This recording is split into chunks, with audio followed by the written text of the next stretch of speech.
Welcome to the Conveyor Safety Training Module. At the end of this module, you will be able to identify the most common types of conveyors, describe the most common conveyor hazards, describe the different ways to guard conveyors, mechanical, electrical, location, describe key startup and operation safety procedures, differentiate between normal and emergency stop controls, list in order the steps that should be taken following the emergency stop of a conveyor, describe guidelines for safely loading and unloading, list in order the steps for safely using a crossover, and describe how housekeeping, inspections, and maintenance support a safe workplace. Many workplaces use conveyors to move materials from one location to another. When used properly, conveyors can reduce workloads and make production more efficient. They can also prevent injuries that result from carrying materials manually. When designed or used improperly, conveyors can create safety risks that can lead to injuries or deaths. It is estimated that conveyors are involved in about 50 deaths in the U.S. every year. This course will discuss general safety to help keep you and your coworkers safe when working around conveyors. There are several different types of conveyors. The most common types are roller conveyors, which use rotating rollers to transport materials. Some roller conveyors use motors to rotate the rollers and move the materials. Other conveyors are not motorized and use the pressure from upstream materials or the force of gravity to move materials. Belt conveyors, which use revolving belts to carry materials. In some belt conveyors, the conveyed material simply rests on top of the moving belt. Other belt conveyors use vacuum from within the conveyor body to hold the material in place above or even below the belt. Chain conveyors, which use revolving chains to transport materials. Some chain conveyors include regularly spaced slats to help carry objects. And screw conveyors, which use rotating, screw-like augers to move materials within a bin. There are several common hazards associated with conveyors. They include pinch or nip points, where fingers or other body parts can get caught between two rolling points, or between a rolling point and a stationary point. Shear points, where moving parts are close enough to each other that they could cause injury.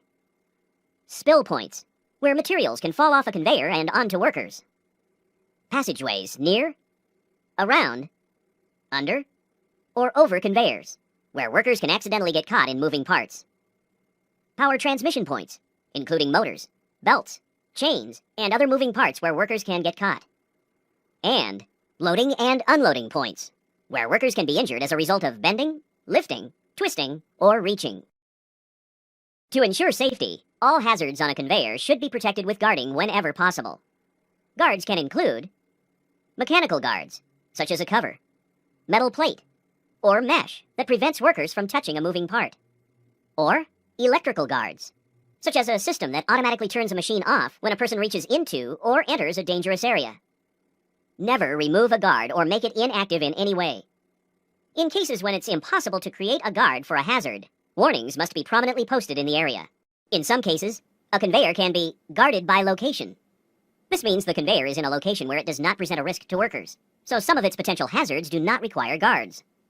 For example, to eliminate nip points, a conveyor can be installed 8 feet or more above the floor or working surface. Because it is guarded by location, workers cannot come into contact with nip points, and guards are not required. In this example, the conveyor is high enough to eliminate nip points, but it must still have guards to prevent materials from falling on workers below. Before you begin operation on a conveyor, follow these precautions. Never wear jewelry, loose clothing, or anything else that can get caught up in a conveyor.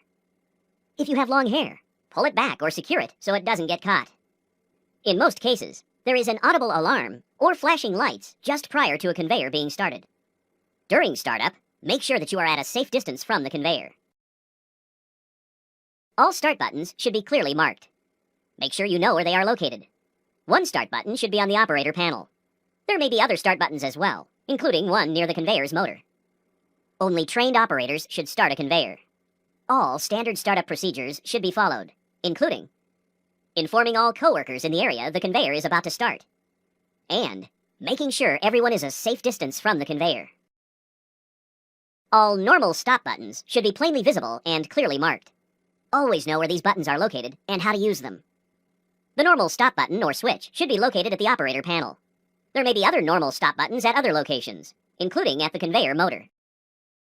Emergency stop buttons, also known as e-stop buttons, are designed to immediately stop the conveyor in case of emergencies.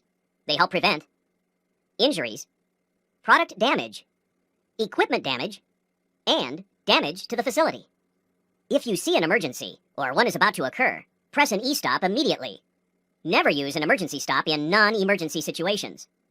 Emergency stop buttons should be plainly visible and clearly marked. Always know where these buttons are located and how to use them. They should be located at hazardous spots around the conveyor, like the loading, unloading, and discharge areas. Some conveyors may also include a pull cord running along the length of the conveyor that triggers the emergency stop when it is pulled. When an emergency stop has been activated, the conveyor should stop immediately. Once the conveyor is stopped, then the emergency situation can be dealt with. If workers are injured, follow your company's emergency procedures for first aid, or summon qualified medical care as quickly as possible.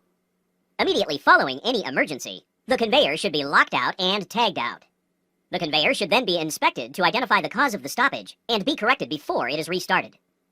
Before the conveyor is restarted, the e-stop may need to be reset to its normal operating position. Follow these safety guidelines when operating or working near a conveyor. Make sure all safety guards and devices are in place. If any guards are missing or damaged, report them to your supervisor. Never put materials onto a conveyor that the conveyor was not intended to carry. Never overload a conveyor. Never climb on, sit on, stand on, walk on, or ride on a conveyor. The only exception is if the conveyor was designed for that purpose, and if you have permission from supervisors to do so. Never reach into, under, or across a conveyor. Never touch the moving parts of a conveyor. And do not touch items moving on conveyors unless you are loading or unloading. In addition to the hazards of the conveyor itself, injuries can also be caused by lifting and carrying materials when loading or unloading a conveyor. To reduce the risk of injury, follow these guidelines. Always load or unload items at approved areas. Never load or unload over railings, guards, or near motors.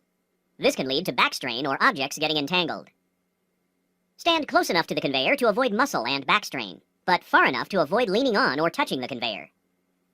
Use lifts, tables, or carts that are at or near the same height as the conveyor to reduce strain from lifting or lowering. Position your body to reduce twisting and bending.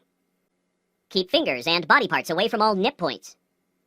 Adjust any lift that you are using so that the level of materials is at the same height as the conveyor.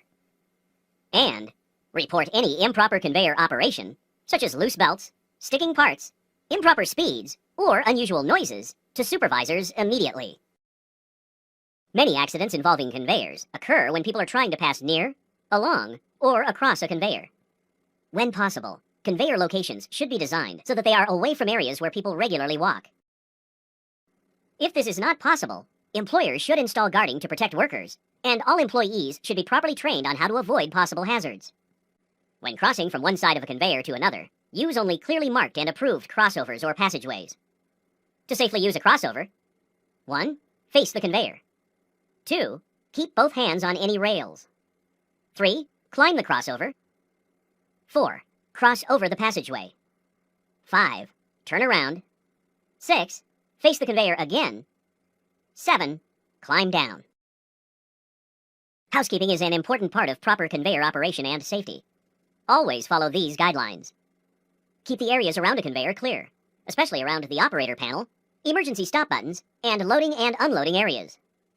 Put waste in trash containers immediately.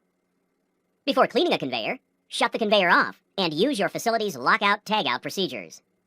And never attempt to clear jammed materials unless you are authorized and properly trained. Regular inspections of a conveyor can help prevent injuries and accidents. Before inspecting a conveyor, make sure you follow your facility's lockout-tagout procedures to safely shut down the conveyor. When inspecting a conveyor, follow these guidelines. Check the entire conveyor before startup. And inspect and test alarms, emergency stops, and guards. Conveyors should also be inspected anytime something unusual happens. Examples include unusual noises or vibrations, unexpected changes in speed, and improper belt tension. Periodic scheduled maintenance, including lubrication and adjustment, is a necessary part of conveyor safety and should be an ongoing process. Only qualified personnel should perform maintenance. In most cases, the conveyor should be locked and tagged out before maintenance begins. If the conveyor must run in order to perform the maintenance, inform all workers in the area and make sure they are a safe distance away from the conveyor. And barricade the area around the conveyor. If it is necessary to remove machine guards during maintenance, always replace the guards when the maintenance is complete. When used properly, conveyors are a great way to move materials and products through a workplace. They can even reduce the number of injuries workers might suffer from carrying materials by hand. By following the operational and safety guidelines in this training, you and your coworkers can enjoy the benefits of conveyors while keeping the workplace safe.